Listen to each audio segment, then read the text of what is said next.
ating pagpaparating ng mensahe ng Islam. Subhanallah, ang pagpaparating na ito ay isang tinatanong natin, ito ay utos ng Allah at pinakailangan mag-classify natin kung ito ba ang utos ng Allah, ang pagpaparating na Islam ay optional lamang para sa atin, o ito ba kung tinatawag natin fardu kifaya, pag ginawa ng iba okay na, hindi na natin gagawin, o ito ba fardu ayn na kailangan gawin ng bawat isa. Tingnan natin ang ating paligid, mga kapatid, kapaligiran. Magiging fardu ayn ang pagpaparating ang pagdadawa dito sa atin dahil mayorya ay mga hindi Muslim ang kapaligiran natin. Marami ang nangangailangan ng aral ng Islam, marami ang kailangan nila mabatid, kailangan nila sila magkaroon ng kamalayan. Higit sa lahat, pag binabalik-balikan natin ang kasaysayan ng ating bansa, na kung saan napakaganda ang pinagmulan, napakaganda ang sinimulan ng ating mga ninuno. Kailangan mabatid ng bawat isa, ng bawat isang mamamayan. Tinatawag natin Pilipino ngayon, noon ito ay mahartikan.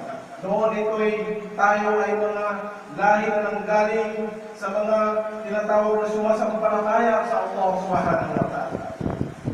Hindi tayo lahi na kung saan pinapula lamang. Ngunit ang responsibilidad ngayon ay sa atin.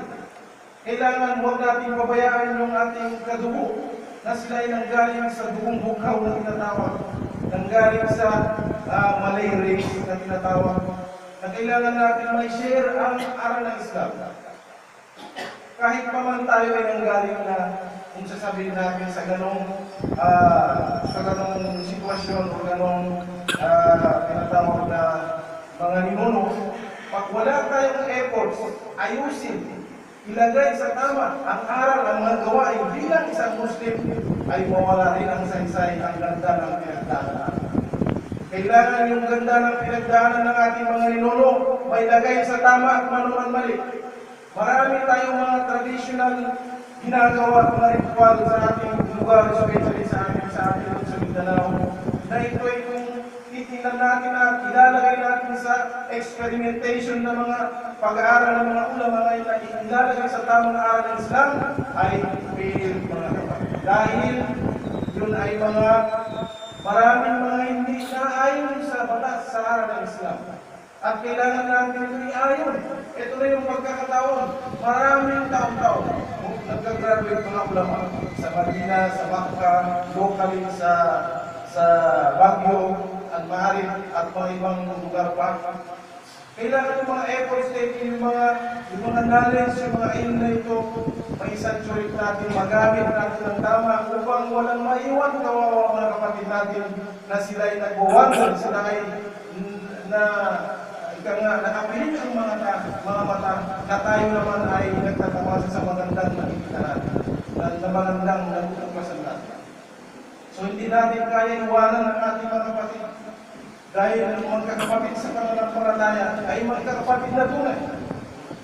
Hindi lamang doon sa physical na pangangailangan, ngunit higit sa lahat doon sa kaalaman, upang sa ganoon sabay-sabay tayo makadawat, makatamo ng biyaya mula sa Allah Subhanahu wa Ta'ala. Marahil kung palawakin natin itong mga usapin ay hindi kasya ang panahon natin. Ngunit alhamdulillah ay naipagkasya natin sa konting minuto ang mga gusto natin iparating sa inyo, higit sa lahat sa aking sarili. Unang-una na tayo ay dapat magkaroon ng tunay na takot sa Allah Subhanahu wa Ta'ala upang sa ganon matawad natin, matamo natin ang sinabi niya ang matagumpay yung mga mu'min sa suratul Mu'min. Subhanallah. قال عز وجل من قائل إن الله وملائكته يصلون على النبي يا أيها الذين آمنوا صلوا عليه وسلموا تسليما اللهم صل وسلم على محمد وعلى آل محمد كما صليت وسلمت على إبراهيم وعلى آل إبراهيم في العالمين إنك حميد مجيد وبارك على محمد وعلى آل محمد كما باركت على إبراهيم وعلى آل إبراهيم في العالمين إنك حميد مجيد ورد عنه خلفاء الراشدين أبي بكر وعمر وعثمان وعلي وعن الستة الكرام والتابعين التابعين ومن تبع بإحسان إلى يوم الدين آمين يا رب العالمين. اللهم انصر الإسلام والمسلمين. اللهم انصر الإسلام والمسلمين. اللهم انصر الإسلام والمسلمين يا الله يا رب العالمين. اللهم انصر المجاهدين في كل مكان يا الله. ربنا لا تزغ قلوبنا بعد إذ هديتنا وهب لنا من لدنك رحمة إنك أنت الوهاب. ربنا ولا تجعلنا في قلوبنا للذين آمنوا ربنا إنك رؤوف رحيم. ربنا آتنا في الدنيا حسنة وفي الآخرة حسنة وقنا عذاب النار.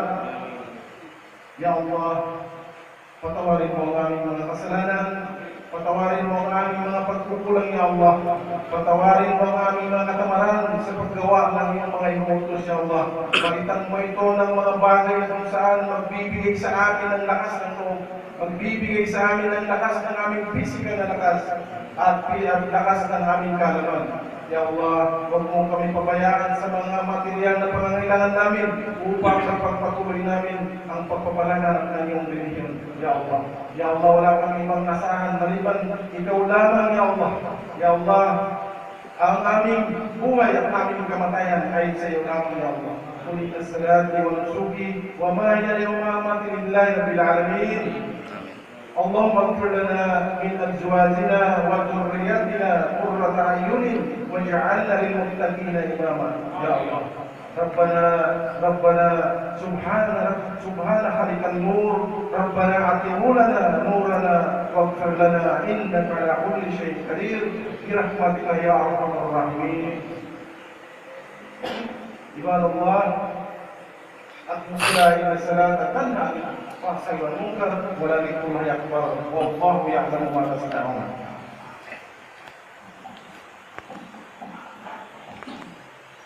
الله أكبر الله أكبر. أشهد أن لا